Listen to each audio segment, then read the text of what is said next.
Պարոն Դադունց, հարց վերաբերում է հետևյալին։ Այս կարգավորումների շրջանակներում ամրագրվեց դրույթ, որ եթե դատական ակտը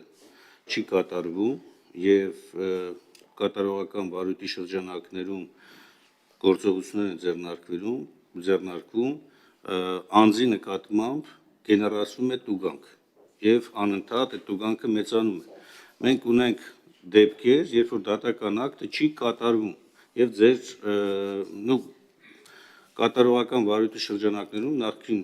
միջև այս ամբողջական փաստի ընդունումը Արման Բաբաջանյանի դատական ակտի մասում արդեն որերորդ անգամ ասում, դա ոչ քրեական վարույթով է ընթացք գնում, ոչ ձեր վարույթով։ Հիմա այս փոփոխությունների շրջանակներում Արման Բաբաջանյանի նկատմամբ տուգանք գեներացվում է, թե չի գեներացվում։ Ես խնդրում եմ, քանի որ անհատական նաև հարց է կոնկրետ անունով, բնականաբար հիմա երևի չեք ունենա այդ տվյալը ձեր մոտ, օգտվելով առիթից, խնդրում եմ նաև այդ տվյալը հետագայում հրապարակեք։ Խնդրեմ, պարոն Դադունց, ինչ անենք պարոն Բաբաջանյանի հետ։ Շնորհակալություն։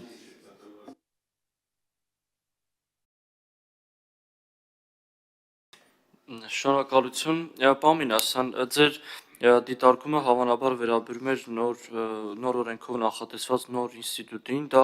աստրենտի մեխանիզմն է, որը ենթադրում է ոչ դրամական, պահանջով կատարողական վարույթների դեպքում, եթե պարտապանը չի կատարում դատական ակտը, այո, նրա նկատմամբ դրամական, այսպես կոչված տուգանք է գեներացվում եւ սա նոր ինստիտուտ է, դա առաջարկվել է նաեւ Մարդուրանքների եվրոպական դատարանի մի շարք վճիռներով, այսինքն մի շարք վճիռների կատարմանն է ուղղված եղել այս ինստիտուտի ներդրումը, երբ որ պարտապանի կողմից պարտադիրոջ օգտին կայացված ակտը չէր կատարվում։ Հիմա եթե մանրամասն տեղյակ չեմ այդ գործից, բայց եթե այդ գործը եթե վերսկսվի այս օրենքի ընդունումից ուժի մեջ մտնելուց հետո,